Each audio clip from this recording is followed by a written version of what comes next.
es un experimento probado. Si a los niños no se les sumerge en un organismo planetario, social, que les anime y les demuestre que son necesarios, su sistema inmunológico se degrada y muere. Bueno, pues no se extrañarán de que en este programa de redes, en donde les vamos a dar gratis la fórmula de la felicidad, el factor de la interrelación con los demás sea un factor fundamental. Solos no llegamos ni a la esquina, no vamos a ninguna parte. Cada cerebro está construido con el mismo plan general, pero tienen importantes variaciones, y las variaciones son los elementos básicos de la evolución.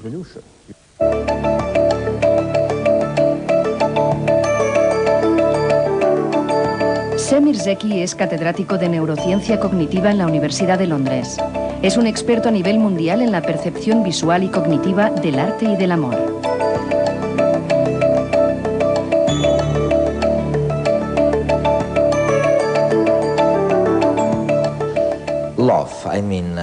El amor. ¿El amor es algo normal, algo que admite con facilidad el cuerpo y por el cerebro? ¿O hay algo que no funciona? Bueno, el amor en sí es normal, pero el estar enamorado no es una situación normal, porque las personas, digamos, están en una anormalidad transitoria, ya que se comportan de manera anormal cuando están enamorados. Consumen mucho, tienden a preocuparse de su aspecto, de la forma en que hablan y de su apariencia. Se gastan el dinero profusamente en la persona que aman y es como una locura. O si quieres, es una anormalidad transitoria que tiene un fin biológico muy bueno, que es la reproducción. Pero este es solo uno de los fines. Por tanto, creo que si alguien quiere entender el amor de una manera más profunda, tiene que hacerse otras preguntas como ¿por qué las personas también aman fuera del periodo reproductor? ¿Por qué se puede amar apasionadamente fuera del periodo reproductor? ¿Y por qué a menudo se da la situación de que el amor no es con el fin reproductor?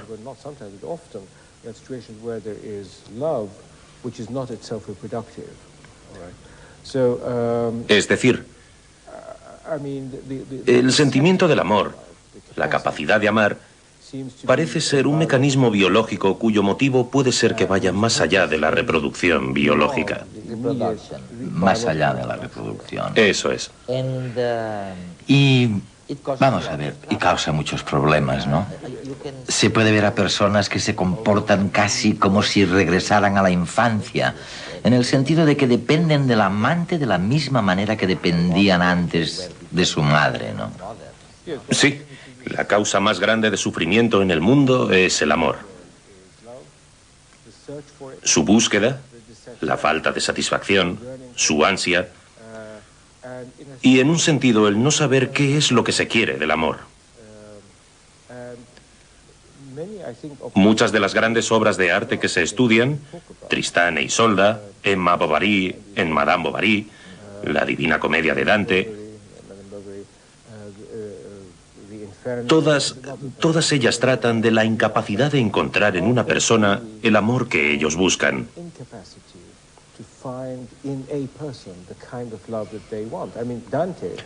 Dante, en la Divina Comedia, no escribió ni una sola línea sobre su mujer, sino sobre Beatriz. Y en realidad tampoco escribió sobre ella, sino, como él decía, sobre la gloriosa donna de la mia mente. La gloriosa señora de su mente escribió sobre el concepto mental de esa mujer y de estar enamorado.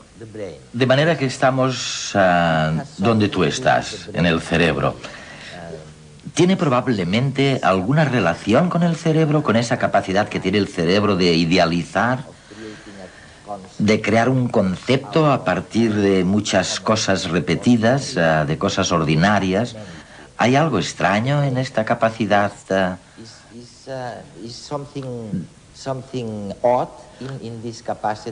Bueno, creo que ese es uno de los problemas críticos que le quedan al cerebro. Una de las funciones primordiales del cerebro es adquirir conocimientos. El primer paso en la adquisición del conocimiento es la abstracción.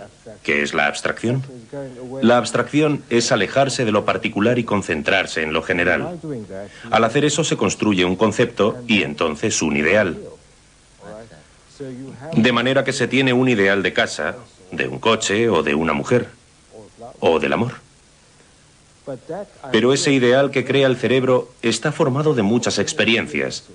Lo sintetiza. Pero la experiencia diaria puede que sea diferente y no satisfaga el concepto creado por el cerebro. Y entonces se produce el choque de lo que quiere el cerebro, el concepto formado por este y las experiencias de lo particular.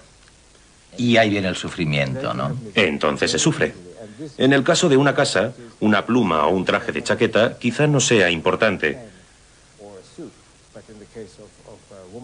Pero cuando se trata de una mujer a la que amas es diferente. Y entonces se entra en estado de sufrimiento, y a veces como Wagner, que piensa que la única forma de alcanzar ese concepto de amor romántico es la muerte, que es cuando se aniquila el concepto por completo. Ese es realmente el mensaje de Tristán e Isolda. Y creo que se puede seguir gran parte del sufrimiento de las personas por la capacidad que tiene el cerebro de formar conceptos. Que en realidad no es más que la capacidad de un sistema muy eficaz para adquirir conocimiento, pero que implica el concepto de sufrimiento a causa del choque del concepto o idea sintética, la creada por el cerebro a partir de la experiencia de muchos particulares y las experiencias del día a día, que es lo particular. La tendencia al placer fue intensificándose progresivamente durante el largo proceso en que nos hicimos humanos. Lo que Freud llamó la pulsión de Eros es una fuerza arrolladora que nace de la propia biología y que puede llegar a dominar nuestra vida. La zona del cerebro llamada septum, donde se localiza el sentimiento de placer, es 3 veces mayor en el ser humano que en el chimpancé. Si a un chimpancé se le implanta en el septum un electrodo que pueda activar él mismo, no deja de estimularse una y otra vez. Se olvida de comer y de beber, y si no se le desconecta, acaba muriendo por deshidratación. Siendo esta estructura más relevante en el ser humano, ¿cuál no será entonces su trascendencia? Un aspecto clave del aprendizaje es que placer y memoria están íntimamente unidos. El septum se encuentra muy próximo al hipocampo, el núcleo cerebral encargado de la gestión de la memoria. Puede afirmarse que aprendemos con mayor facilidad aquello que nos proporciona más satisfacción. El hipocampo está conectado a su vez permanentemente con la corteza cerebral, sede de la razón y de todas las capacidades cognitivas, como el lenguaje o el pensamiento abstracto. En los humanos la corteza está mucho más desarrollada y es mucho más extensa que en cualquier otro mamífero. Por eso se pliega formando arrugas, para poder acomodarse dentro del cráneo. Es aquí donde se desarrolla la consciencia y la identidad individual, y también desde aquí se ejerce el control y la modulación de impulsos básicos como el placer. Durante toda la vida hay una interacción constante entre vivencia y memoria. Lo que cada individuo percibe y experimenta va reforzando y expandiendo los filamentos entre las neuronas y originando nuevas sinapsis, dando forma a la gran red de conexiones neuronales que alojan la memoria. Es lo que se llama neuroplasticidad. Cuantos más estímulos y aprendizajes recibe una persona, más sinapsis desarrolla y mayor es su memoria. La experiencia modifica el cerebro incluso desde el punto de vista anatómico, pues no existe otro igual. Sin embargo, mucha de la información que percibe el cerebro no se procesa como memoria a largo plazo. Nos llega un exceso de estímulos o de información basura que podrían bloquear el funcionamiento de la mente. Para eso existe el olvido, un recurso necesario para la higiene mental, incluso para la supervivencia. Se ha demostrado que aquellas personas que sufren experiencias traumáticas y que son capaces de guardar los recuerdos dolorosos en una especie de memoria protegida consiguen vivir mejor.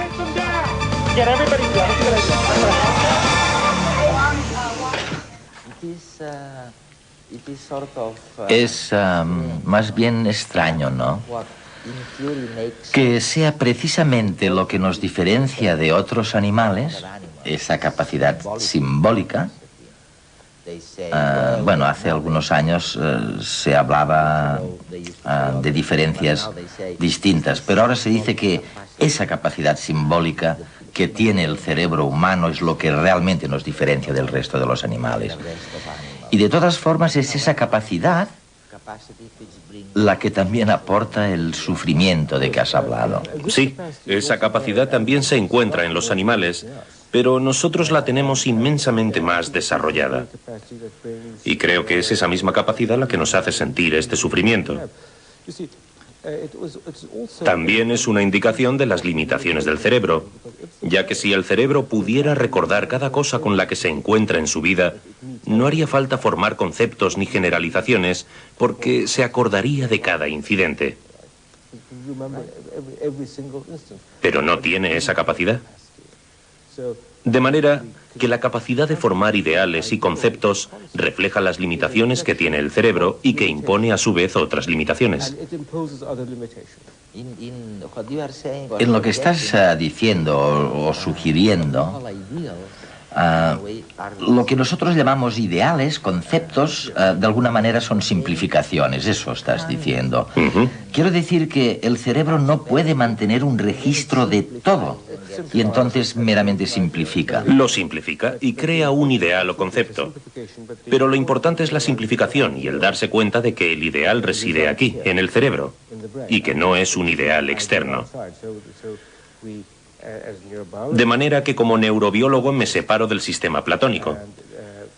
Para Platón, los ideales eran ideales en el mundo externo, a los que solo se les podía acceder por un proceso de pensamiento. Mientras que para nosotros el ideal es algo que ha construido el cerebro con sus experiencias.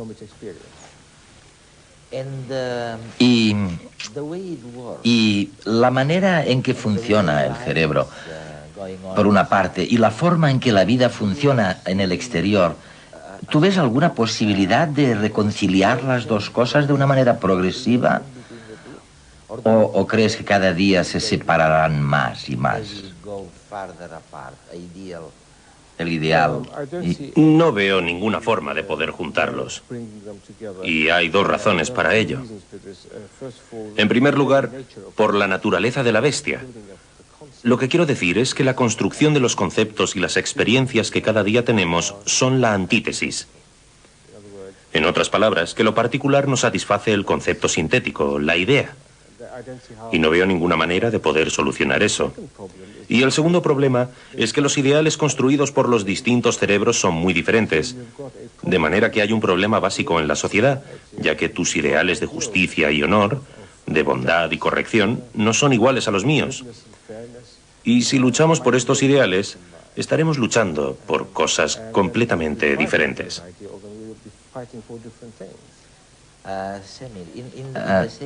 Semir, en la misma o de la misma manera que no hay un gobierno planetario, tampoco existe un cerebro planetario, me imagino, ¿no? Cada cerebro es diferente. Cada cerebro está construido con un mismo plan general, pero tienen importantes variaciones, y las variaciones son los elementos básicos de la evolución. Tiene que haber variación para que se pueda dar el proceso evolutivo, que por cierto es completamente ciego a la moral o cosas por el estilo. Trabaja con la variabilidad y selecciona lo que se adapta mejor. Ahora, creo que esa variabilidad es un ingrediente de la evolución biológica extremadamente importante. Y a pesar de ello conlleva enfermedades o dificultades para nosotros, ya que, por distintas razones sociales, no podemos tolerar mucha variabilidad. Pero supongamos que tenemos la posibilidad de erradicar toda la variabilidad. Clonando, por ejemplo. Eso es, clonando. Sería un desastre tremendo, ya que la evolución no podría funcionar y no se produciría el choque que generan las nuevas ideas y formas de pensar.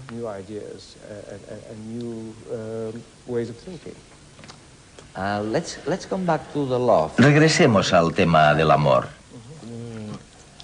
Después de lo que has dicho, quizá el amor se produce cuando el cerebro hace un esfuerzo más fuerte de lo normal, intentando reconciliar a la persona, en este caso el ser amado, con el concepto ideal.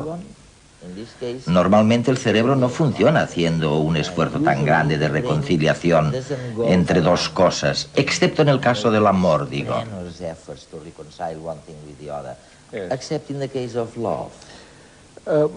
No, yo creo que lo hace en muchos casos distintos, y desde luego lo hace en el arte. El sentido del arte es plasmar el ideal creado por el cerebro en un lienzo o en una escultura. Y el otro día alguien me preguntó, ¿por qué el arte está tan ligado al sufrimiento? Y la respuesta es muy simple. Está tan ligado al sufrimiento por la dificultad de plasmar en una obra de arte los conceptos del cerebro. De manera que algunos artistas, como Miguel Ángel, dejaron muchas obras inacabadas. Y lo mismo sucede con el amor. Creo que no es fácil hacer que todos los conceptos e ideales que el cerebro ha creado fluyan en una persona única. De manera que es una cuestión de compromiso. Y a menudo ese compromiso no es muy duradero, no está lleno de vida, y a menudo se rompe. Pero verás, la manera en que funciona el cerebro es la de utilizar un sistema que ha demostrado tener éxito en repetidas ocasiones. El sistema de crear ideales. Es como una forma de visión, o de identificar objetos, o de construir, etc. Es un sistema muy exitoso y se utiliza también en otras ocasiones. Se utiliza en arquitectura, en el amor. El gran deseo que el hombre quisiera revivir es el placer que siente cuando por primera vez tiene hambre y la leche materna le sacia. La teoría del psicoanálisis explica que este gran momento es el que relacionamos con la felicidad y anhelamos reproducir. De hecho, el placer es resultante de un torrente de neurotransmisores que fluyen en el cerebro, algunos como la serotonina, con un efecto de producir una sensación de bienestar. La ausencia de emociones negativas es esencial para la felicidad porque en cuanto entran en juego el miedo, el enfado o la tristeza, el placer se reduce. Los estímulos emocionales son registrados por la amígdala, una pequeñísima pepita de tejido nervioso enterrada en el sistema límbico. Allí también se generan las emociones negativas, de manera que para evitar que inunden el cerebro, esta parte del sistema límbico debe estar en calma. El hemisferio derecho parece ser más sensible a las emociones negativas, mientras que la actividad más elevada en el hemisferio izquierdo se asocia con la felicidad. Los cambios de ánimo son algo así como si el hemisferio izquierdo sintiera pereza y estuviera mandando menos señales inhibitorias de lo normal a su hemisferio temperamental gemelo. Esta podría ser una de las razones por las cuales mantener una actividad propia del hemisferio izquierdo, como leer o hablar, alivia muchas veces la ansiedad o la angustia. Los psicoterapeutas nos invitan a hablar de nuestras emociones como una manera de superarlas. Pero la terapia cognitiva funciona probablemente no porque se dé rienda suelta a las emociones, sino porque nos ayuda a elevarlas al nivel cortical, donde pueden ser procesadas conscientemente. Hablar y pensar acerca de nuestras emociones puede darnos control sobre ellas. Por otro lado, guardarlas hasta quedar sumergidos en ellas las hace aún más dolorosas. Se trataría de acceder a un tiempo psicológico de relación con los que nos rodean que diera acceso a una mejor salud mental. No en vano, las personas se sienten más felices y satisfechas cuando forman parte de un grupo y están acompañadas de amigos y seres queridos. Este es el resultado de las encuestas sobre la felicidad. Según la nueva psicología basada en entrevistas clínicas, las personas asocian felicidad con tener familia e hijos. Así que, en buena medida, la infelicidad se relaciona con la falta de amor y la soledad.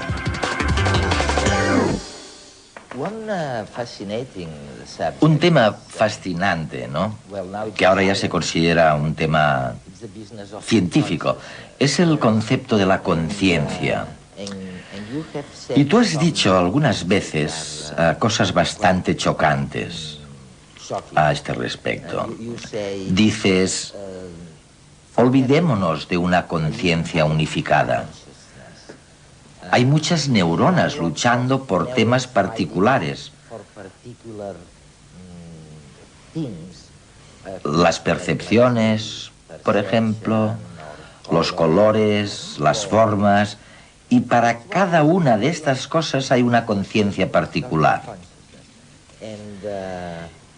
Y es muy posible que algunos pierdan la capacidad de ver, pero es posible que mantengan la capacidad de ver colores. O al menos la capacidad de idealizar los colores, ¿no? Sí, sí. Este es un ejemplo perfecto. Eso es cierto esto. ¿Y qué significa en la práctica? Volviendo a lo que decías, que esto es chocante, yo pienso lo contrario. Que lo chocante es lo que dicen los otros de la conciencia unificada. ¿Por qué es chocante?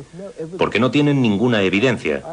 Yo me interesé en ello cuando me invitaron a una reunión bajo el título La unidad de la conciencia. Y entonces me pregunté a mí mismo, ¿de dónde viene esta unidad de conciencia? Y escribí una conferencia que se tituló La no unidad de la conciencia. Y hay más y mejores pruebas para las distintas conciencias. Te pondré algunos ejemplos. Uno es el que tú has dicho, que se puede ser ciego y se pueden ver colores, pero solo colores. Otro es el ejemplo contrario. Si se daña el centro en el cerebro que es responsable de los colores, se pierde la capacidad de ver colores, pero nada más. Ya no se es consciente de los colores. En el primer ejemplo se tiene la conciencia de colores y en el segundo ejemplo se es consciente de todo lo demás a excepción de los colores. Ese es el primer ejemplo.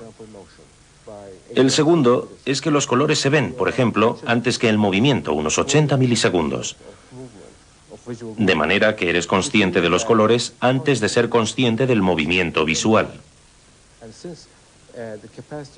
Esto quiere decir que la conciencia se halla distribuida en tiempo y dado que la capacidad de ver los colores es debida a la actividad de una parte del cerebro y la capacidad del movimiento a otra parte, la conciencia también estará distribuida en el espacio. La persona que reconoció esto fue Immanuel Kant, y mientras que yo denomino a esto microconciencias, él las llamó conciencias empíricas.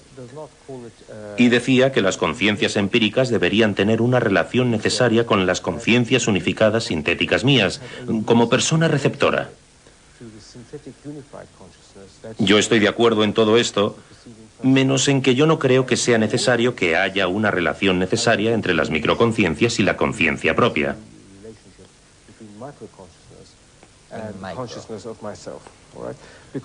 Porque cuando veo tus gafas, yo no digo, yo soy el que percibo tus gafas. O si te miro a la corbata, yo no digo, yo soy el que percibo tu corbata. Solo es por interacción social y el uso del lenguaje por lo que puedo decir ahora, yo soy la persona que está percibiendo esto y no Eduardo. Esa es la diferencia. De manera que no creo que se haya establecido el caso de la conciencia unificada. Yo creo que hay muchas conciencias y que son mutuamente excluyentes, ya que no se puede ser consciente de dos cosas a la vez medido en milisegundos. Y veo esos artículos sobre los neurocorrelacionadores de conciencia, presumiendo que haya una conciencia única, o he oído a gente decir que el contenido de la conciencia, como si se vaciara un contenedor de conciencia y se pudiera verter otro. Yo no creo que funcione así, de manera que veo extremadamente chocante que se hayan salido con la suya durante tanto tiempo. Y de alguna manera, desde tu punto de vista, somos mecanismos mucho más empíricos. Pero de alguna manera lo somos. Pero cuando estás conduciendo y ves un semáforo en rojo, eres consciente, pero no dices, yo soy la persona que es consciente. Sin embargo, eres consciente y te paras en el semáforo. O cuando ahora hablo contigo, soy consciente de lo que quiero decir, pero no soy consciente al mismo tiempo de tu corbata. De manera que hay una especie de subdivisión empírica.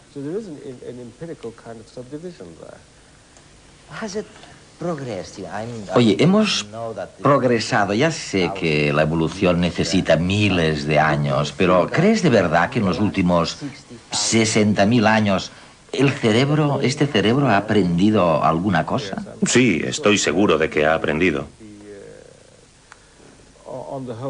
En general, el cerebro ha sido expuesto a tantas cosas nuevas, tanta tecnología, que estoy seguro de que ha progresado bastante. Y un buen y simple ejemplo de ello es que el cerebro de un niño que se ha educado, o una persona que ha ido a la escuela o a la universidad, es mucho más sofisticado que el de una persona que nunca ha sido expuesta a lo que se ofrece en la escuela o en la universidad. Pero no diría que el cerebro ha cambiado en profundidad en los últimos 60.000 años, pero sí en 1.000.000 de años. No creo que haya cambiado radicalmente en 60.000 años. Quizá no ha cambiado en los últimos 2.000 años. Entendemos a los romanos bastante bien. De manera que yo creo que no hemos cambiado tanto.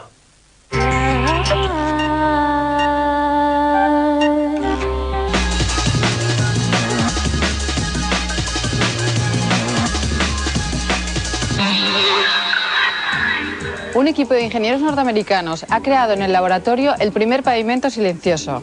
La finalidad, acabar con la contaminación acústica que registra las carreteras de los centros urbanos y las autopistas. Se trata de un dispositivo capaz de analizar a la vez diversos tipos de pavimentos para conocer, así, sus características sonoras. El reto es crear un pavés que reduzca el ruido que los vehículos ocasionan en las vías de circulación. El banco de pruebas en cuestión es una máquina de 4 metros de diámetro que permite ensayar con todo tipo de superficies, así como con diversos diseños de neumáticos. Los diferentes materiales se colocan uno tras otro formando un círculo, mientras 2 neumáticos ruedan sobre ellos a velocidades alternas. Una vez en movimiento, unos micrófonos registran los niveles de ruido generados y varios sensores captan variables como la temperatura o el rozamiento. De momento ya se han obtenido 3 pavimentos que podrían convertirse en carreteras silenciosas. Prepararse una aromática taza de té no es tan solo un placer para el paladar. Una reciente investigación demuestra que esta infusión puede convertirse en una potente arma para luchar contra las infecciones. En la investigación que se ha llevado a cabo en Washington, se ha determinado que el té negro contiene una molécula química capaz de multiplicar por 5 las defensas del organismo humano. La sustancia en cuestión induce a las células del sistema inmunológico a luchar contra bacterias, virus y hongos. El experimento se ha realizado con voluntarios que fueron divididos en 2 grupos. Unos tomaron varias dosis de té al día y otros bebieron café. Los análisis realizados a los participantes demuestran que 5 tazas de té diarias aumentan las defensas del organismo contra la enfermedad. Para ratificar los resultados, los expertos realizarán un segundo estudio de mayor duración y con más participantes. Gracias a los últimos avances en nanotecnología, se ha ideado una arcilla microscópica. Una capa ultradelgada de este material se podrá utilizar para fusionar moléculas y sustancias de todo tipo.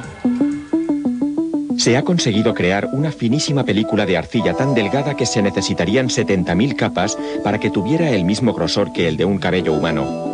Utilizar esta arcilla microscópica supondrá un gran avance en muchos campos, ya que gracias a su ductilidad, el material se podrá combinar con moléculas orgánicas como enzimas o proteínas.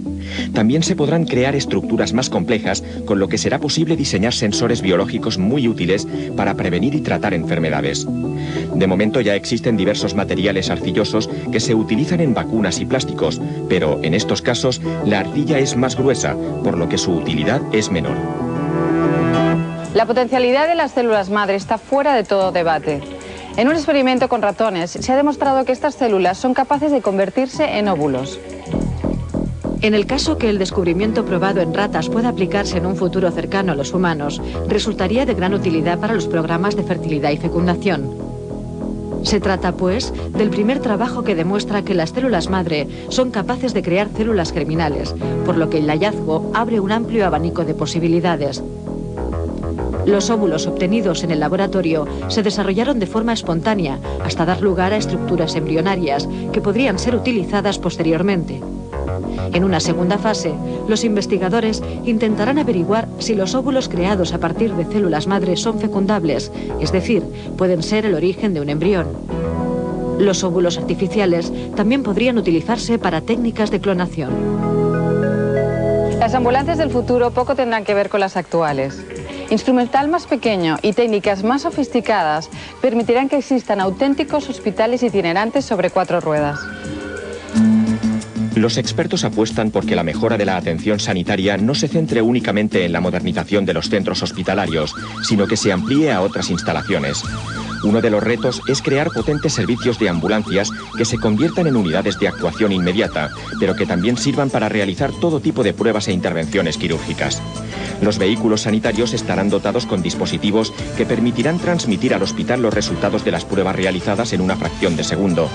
Así, será posible enviar un electrocardiograma en tiempo real, acceder al hospital médico del paciente o consultar guías electrónicas de medicamentos.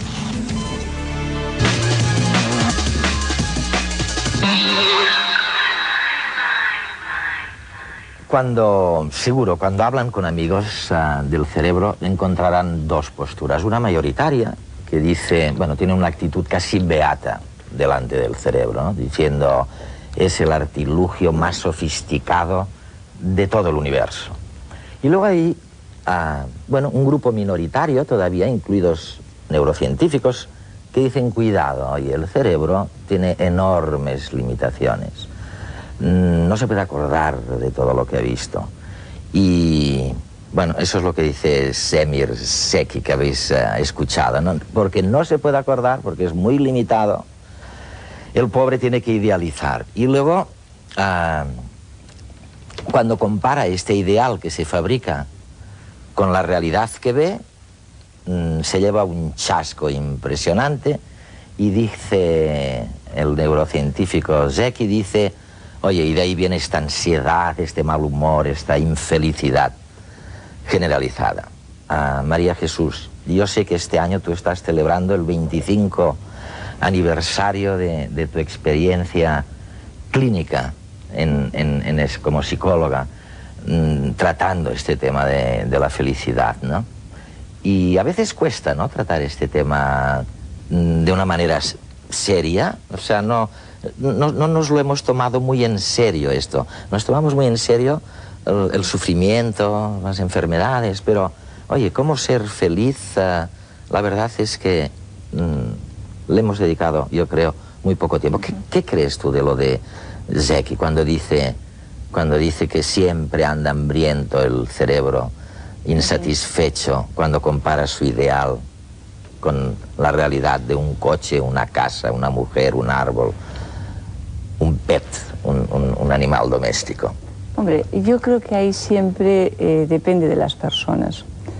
Hay quizá un prototipo de personas que es verdad que casi permanentemente están insatisfechos, y están insatisfechos independientemente de cuál sea su realidad y sea su vivencia. Y hay otras personas que, al contrario, parecen tener una predisposición para que, a pesar de que la realidad pueda ser ciertamente dura y difícil, se encuentran con una predisposición muy favorable para sentirse felices. Y eso nos explicaría el por qué no existen leyes universales que se puedan aplicar uniformemente a los seres humanos, ¿no? Ahora, hay una que a mí siempre me sorprende, la cantidad de estadísticas que se han hecho a nivel planetario y en donde sale una inmensa mayoría que es feliz. O sea, cuando les preguntas, ¿eres feliz? Bueno, los infelices es una minoría, del orden del 16, del 20%. Y cuando piensas que la inmensidad del planeta es una miseria de condiciones económicas y de agresiones y de fuerza, eso es que estas estadísticas son poco fundadas. ¿Tú qué crees? Eduardo, de eso? Yo personalmente no me lo creo. ¿No te lo crees? No, yo a principios de los 80, porque en ese momento eres joven y tienes muchas ganas de descubrir cosas y todo lo que estás viviendo lo haces de una manera tremenda. Yo estaba en una escuela infantil de un medio, yo creo que muy positivo y en ese aspecto rico, como era la Escuela Infantil del Consejo Superior de Investigaciones Científicas en Madrid, y eran todo padres, normalmente científicos, que tenían a niños de 0 a 6 años allí. Y entonces a mí me sorprendió, en los 2 primeros años, cómo aquella gente con niños pequeños, en una edad para mí fantástica además, no les veía felices. ¿A los niños o a los padres? No, a los niños estaban maravillosamente bien, casi siempre. Sí. Hombre, si había algún padre angustiado, a lo mejor se quedaban ahí como medio llorando, en cuanto se marchaba el padre se ponían tan contentos y bien. No, me sorprendió que los padres realmente los veía bastante insatisfechos. Y entonces cuando ya llevábamos 2 años trabajando y teníamos suficiente confianza, mucha confianza, yo todos los años veía a los 180 padres, a los 180 parejas, 360 padres de los niños, viendo un poquito la evolución de sus críos. Y hubo un momento, hacíamos una entrevista como de 1 hora, en el que yo les preguntaba, oye, si tuvierais que definiros como personas muy felices, razonablemente infelices, insatisfechas, la inmensa mayoría se definió como insatisfecha de lo que en ese momento era su vida actual. Yo recuerdo solo 8 personas que me decían, 360, 8 personas que me dijeron que realmente se sentían muy felices. La siguiente pregunta que yo les hacía es, ¿y quién consideras que es responsable de alguna forma de esa infelicidad? Y la verdad es que la inmensa mayoría me decían, efectivamente, los demás. Trabajo o a veces la pareja en ese momento, a las personas cercanas, solemos ser tremendamente injustas. Carlos, perdona, recuerdo que solamente 4 personas me dijeron, yo mismo, estoy convencido realmente que la causa de mi infelicidad está en eso. Oye, Carlos, tú llevas muchos años también, pero con el tema concreto de la felicidad, ¿no? Y trabajando con Rodríguez Delgado, sí. ¿Qué hacéis con la gente que busca la felicidad? ¿Tenéis alguna terapia? ¿Tenéis alguna sugerencia que nos podáis hacer? ¿O realmente son discursos y concretamente que cada uno se las apañe como pueda? No hemos progresado mucho en este campo. Yo creo que si nosotros nos analizamos a nosotros mismos, sí, podemos saber de nosotros mucho más de lo que sabemos. Lo que pasa es que existe pues esta verdad admitida, que yo no la considero verdad, de que conocerse uno a uno mismo es muy difícil. ¿Y para qué? ¿No? Y además hay gente que dice, no, si yo no me confundo, yo cuando me afeito sé que soy yo, no me confundo con el vecino. Pero es el funcionamiento interno de cada uno. Yo creo que estamos bastante bien hechos. Sí, tenemos muchos defectos, pero estamos bastante bien hechos y se podría sacar muchísimo más rendimiento de nosotros. ¿Pero haciendo qué? Pues... relacionándose más, haciendo más deporte, más religión.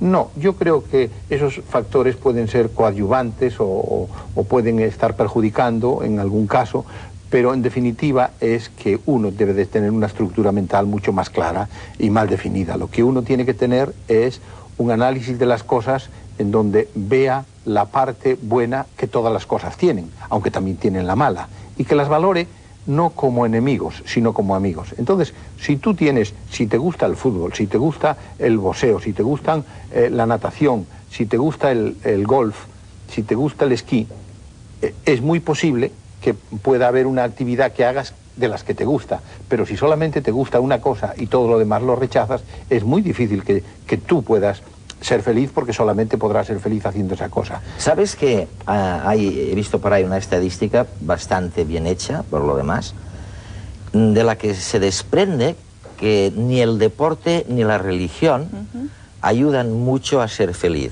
Vamos, no digo no ayudan nada, pero que no son factores determinantes. Bien, efectivamente, es que factor determinante para ser feliz no es ninguno, nada más que tu mente valore como bueno, como aceptable, como deseable lo que estás haciendo.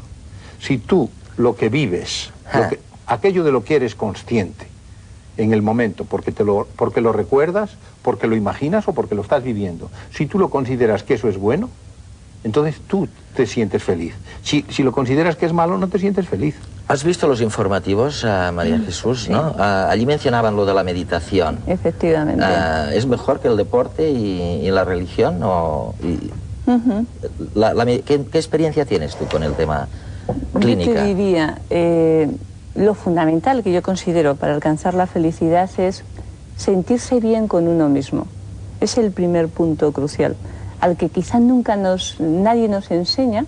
Resulta que la única compañía que tenemos desde que nacemos hasta que nos marchamos un poquito de esta historia somos nosotros mismos. Nadie nos enseña cómo sentirnos bien nosotros mismos. Carlos dice, nos tenemos que conocer.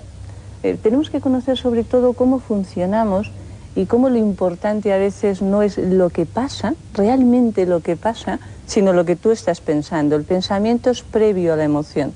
Y cómo sea ese pensamiento, ese hecho explica que ante una misma situación haya personas que la vivan muy bien y otras que la vivan muy mal. Cómo es ese pensamiento dependerá de que seas más feliz o más infeliz. El budismo, la meditación, es importante. En mi experiencia interna, realmente sí. Es decir, lo que pasa que yo te diría, Eduardo, un poco como filosofía de vida. Es decir, hay mucha gente, por ejemplo, que intenta hacer yoga. Yo hice mucho yoga en mi juventud y control mental y todo eso es muy bueno.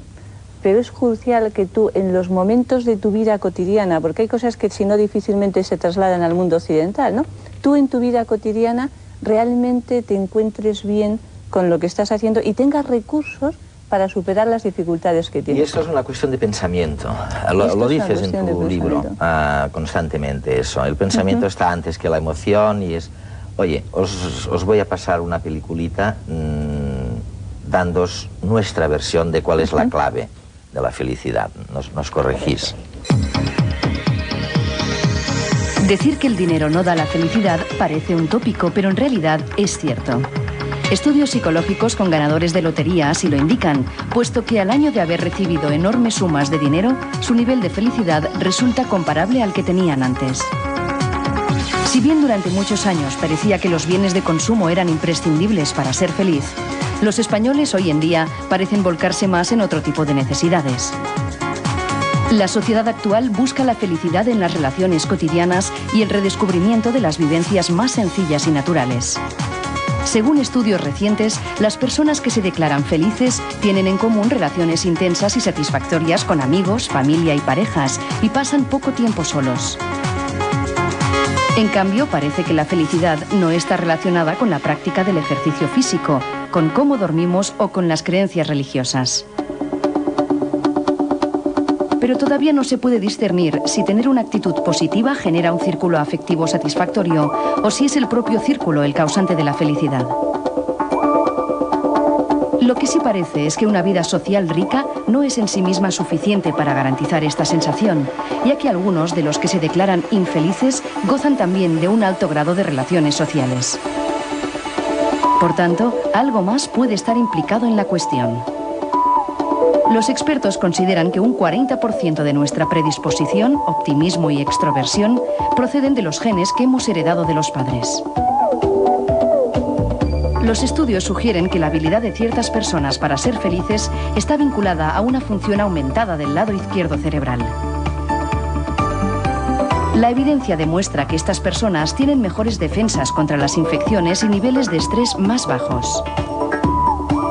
Pero independientemente de los factores fisiológicos, los propios seres humanos podemos, mediante la reflexión y la inteligencia emocional, cambiar nuestra manera de pensar y acondicionarla, conociéndonos, entendiéndonos y aceptándonos a nosotros mismos. El 60% restante de nuestra predisposición a la felicidad, por tanto, parece ser responsabilidad únicamente nuestra. Técnicas como la meditación comienzan a considerarse socialmente válidas para alcanzar el equilibrio interior. No cabe duda de que cuanto mejor nos conozcamos, más probabilidades tendremos de acertar a la hora de tomar decisiones como elegir pareja, trabajo o aficiones. Al final resulta que ver la cara positiva de la vida proporciona solo ventajas. Voltaire, en el siglo XVIII, ya expresó de forma clara esta filosofía. Dijo: «He decidido ser feliz porque además es bueno para la salud». ¿Y si no fuera verdad? ¿Y si no fuera verdad? ¿Y si la felicidad dependiera exclusiva o casi exclusivamente de las endorfinas? Fuera una cuestión química. Es que eso es. Es que eso es. Desde nuestro punto de vista depende de las endorfinas. Lo que pasa es que las endorfinas se disparan cuando tu cerebro dice dispara las endorfinas ¿Y eso cuándo lo hace? Cuando lo que está siendo consciente, lo que está viviendo por recuerdo o incluso por imaginación, le resulta deseable o deseado. Entonces el cerebro, ante algo que está en esas condiciones, dice endorfinas, adelante. Y esto es lo que sucede. Y si el cerebro falla, María Luisa, vas a la farmacia y compras Prozac. Si el cerebro falla, lo mejor es pensar que lo podemos controlar. Es decir, el cerebro, yo siempre digo que es bastante tonto, y me van a perdonar pues mucho. Estás en el grupo ese minoritario de neurocientíficos. ¿Tontos en qué sentido? En que nos juega muchas malas pasadas y a veces no aprende bien cómo podemos ser felices y simplemente repite experiencias y nos predispone de alguna manera. Si nosotros aprendemos a controlar nuestro cerebro, y no es tan complicado, de verdad, entonces será muchísimo más sencillo ser felices. Pero es verdad que hay personas que lo tienen difícil. Hay muchas veces que a lo mejor en la consulta las parejas sobre todo te dicen, es que cómo es mi marido, cómo es mi mujer. Y es cierto que hay personas que son muy ciclotímicas y que tú ves que en esas bajadas de defensas que todos tenemos a lo largo del año, y cuando llega la primavera y llega el otoño, dices que es una época de depresión. No, y simplemente lo que ocurre es que se nos bajan las defensas. Cuando llega la primavera perdemos las defensas del invierno, no estamos aún fuertes, no hemos cogido las del verano, y en el otoño nos pasa lo mismo, perdemos las del verano, y la gente normal a lo mejor se coge un constipado, una gripe, un pequeño resfriado, y la gente que en ese aspecto es un poquito más vulnerable empieza a tener una cierta crisis depresiva. ¿Las endorfinas son importantes? Evidentemente sí. Ahora, ¿las podemos controlar nosotros sin ir a la farmacia? La mayoría de las veces sí. Pero ojo, hay momentos en los que la desestructuración es tan fuerte que la persona necesita una pequeña ayuda física para que luego a partir de ahí ya pueda retomar de nuevo el control. Y sé que esto muchos psicólogos se quedan un poquito extrañados, pero en la práctica clínica, cuando lo ves, si las personas te llegan en una fase muy avanzada de infelicidad, prácticamente de depresión, te cuesta sacarlas a veces si no equilibras un poquito eso. Cuando te llegan al principio lo puedes controlar perfectamente. Oye, de lo que estás diciendo, yo creo que nuestra audiencia también está de acuerdo, ¿no? Es una especie de consenso que en los últimos 20 años ha ido flotando, y es el que a través de la mente podemos realmente influir de alguna manera sobre nuestro estado de ánimo y de felicidad. Ahora, bien, pero vamos a intentar elaborar un poquito más esto científicamente, ¿no? Vamos a ver, ¿hay alguna fórmula en donde metamos 3, 4 factores que consideramos absolutamente indispensables para ser feliz?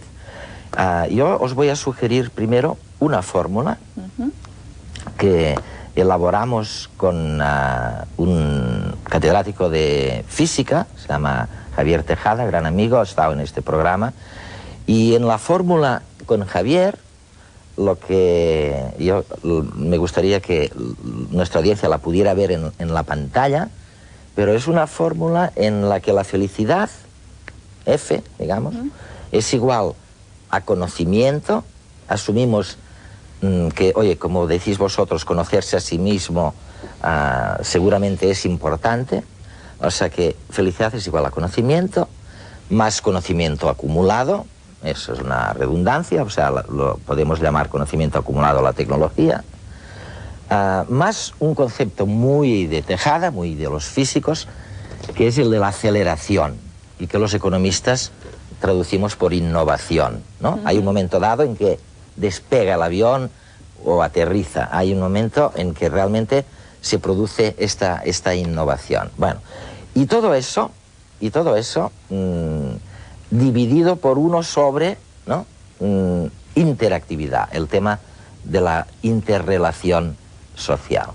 Y luego la idea de Javier es que todo eso está muy bien, pero si no consigues salir del tiempo físico, del aburrimiento del tiempo físico, y entrar en lo que llamamos el tiempo psicológico, no hay nada que hacer, ¿eh? O sea, de alguna manera tienes que salir de la rutina. Bueno, yo sé, Carlos, que tú tienes otra fórmula, y y la vamos a comparar con la mía, a ver cuál es mejor. Bueno, veámoslas. Venga. Entonces, ¿empezamos por ver la vuestra? ¿O qué prefieres? Yo prefiero ver la tuya. Bueno, pues mira, nosotros contemplamos... Pero... Sí, contemplamos unas cosas, unos factores distintos, ¿no? Pensamos que lo importante está en la mente del individuo, entonces, ¿sí? en función del deseo que tienes, así disfrutas. Si tú tienes una intensidad de deseo, estás con una gran intensidad de desear algo y lo logras, disfrutas mucho más que si no tienes tanta intensidad de deseo, que si es algo que te dan y casi no lo deseabas. Después, otra cosa que es importante... La ambición es eso, ¿no? El querer mucho, sí, algo. Sí, la expectativa, incluso esto lo saben las empresas de publicidad que te están preparando y tal día se va a inaugurar esto. En mi fórmula esto sería la innovación. Bueno, sí, sería entonces, más o menos. La importancia del hecho que te sucede, pues también cuenta. Y después cuenta también el nivel de consciencia. O sea, si tú estás siendo muy consciente de lo que sucede o casi no le das importancia o estás medio dormido. Sin conocimiento dices no hay felicidad. Bien. Y entonces conocimiento real. Pero conocimiento real del hecho, no conocimiento acumulado de cosas anteriores, no, porque tú ves que hay niños que no tienen conocimiento y son muy felices. No importa lo que tú tienes de background. Pero tienen aprendizaje. Sí. Entonces, si aprenden, sí que vas siguiendo hacia la felicidad. Sí, por supuesto. O sea, yo estoy contemplando el hecho en sí, no el proceso. El proceso del conocimiento da felicidad, por supuesto, porque rompe límites, porque da ilimitación y da libertad. ¿Y qué más? Y después, pues también tenemos lo que llamamos nosotros el momento. Es decir, si tú acabas de tener una experiencia parecida, o si tú estás pensando en unas vacaciones y hace poco que las has tenido y tienes unas nuevas vacaciones, o hace mucho que las has tenido. Incluso hay una cosa que sucede en la felicidad, que es el proceso. Si tú juegas y pierdes, juegas y no pierdes, y juegas y ganas, eres más feliz que si empiezas ganando ni perdiendo y terminas perdiendo. O sea, el momento también es importante. Algo tendría que ver con el tiempo psicológico eso, ¿no? Y después... no puede ser que me pongas más factores. ¿Qué más? ¿Qué más? Bueno, pues te quiero poner el factor, lo que tú deseabas, la cantidad que tú deseabas. Si tú quieres de algo 10 y logras 5, eres menos feliz que si quieres 5 y logras 5. Que es una cosa bastante clásica, que es el tener deseos bajos y logros altos. Da mucha más felicidad que tener logros bajos y deseos altos. Claro. María Luisa, ¿qué hemos olvidado en estas fórmulas? Sí, yo creo que hay una parte fundamental en todo esto, sería el autocontrol. Es decir, si tú tienes conocimiento, pero no tienes autocontrol, la persona al final lo que se da cuenta es: caray, esto me influye, pero no lo estoy controlando, entonces la felicidad no depende de mí. Cuando la gente piensa que hay un determinismo, que la felicidad es ajena, que depende de lo que está sucediendo, de lo que nos rodea, del exterior, a partir de ahí se produce un estado de indefensión tremendo. Entonces yo creo que lo fundamental es, seamos conscientes que nosotros podemos conquistar esa felicidad. Es verdad que cuanto más difícil sea el reto, es la teoría de los flujos, ¿no? Parece que me siento mucho mejor cuando consigo algo difícil en lo que tengo que emplear determinadas habilidades que cuando consigo algo relativamente sencillito, ¿no? Pero lo fundamental yo creo que sería autocontrol, sensibilidad, y sensibilidad porque hay gente que siente, sí, pero hay unos que sienten más que otros, para lo bueno y para lo malo. Esa gente sensible, cuando se siente muy mal, te cuesta sacarla porque realmente se siente muy mal. Pero cuando se siente muy bien, llega a unos niveles que no llegan otras personas. Educar la sensibilidad a veces es muy importante. Y lo sabemos hacer. Y las habilidades interpersonales, es decir, esa capacidad interpersonales sí. para Yo en eso sí creo mucho. Esto es el otro factor que como apretabas, no me dejaste decir, que es la felicidad compartida. Que tú esa misma experiencia la tienes con un grupo de personas que quieres y sientes más felicidad. Y luego, si además esto lo puedes relatar y compartirlo con otros o con otras personas, aunque no estuvieran, eres más feliz. Carlos, María Jesús, de todo lo que me decís, en lo que yo veo que hay un consenso planetario, es este tema de lo que Carlos llama la felicidad compartida y que otros llaman la interactividad y las relaciones interpersonales. O sea, donde no vamos a ninguna parte, desde luego, es solos. Parece que la soledad, en contra de lo que dice una gran parte de las tradiciones que hemos recibido, la soledad no lleva a ninguna parte, por lo menos no lleva a la felicidad. Eduardo, y si me permites, hay una cosa que es importante que también conviene dejar claro, es que la felicidad está en nuestra mano muchísimo más de lo que se cree, porque en nosotros está las cosas que deseamos, el nivel que tenemos de deseo, eso Carlos, desgraciadamente ya te encontrarás mucha gente que no lo cree y nos va a costar hacerle cambiar de opinión. O sea que, bueno, de lo que sí estamos seguros es de que mirando alrededor, comunicándose, buscando interlocutores, personas que compartan sus cosas, es una manera, un atajo para alcanzar la felicidad.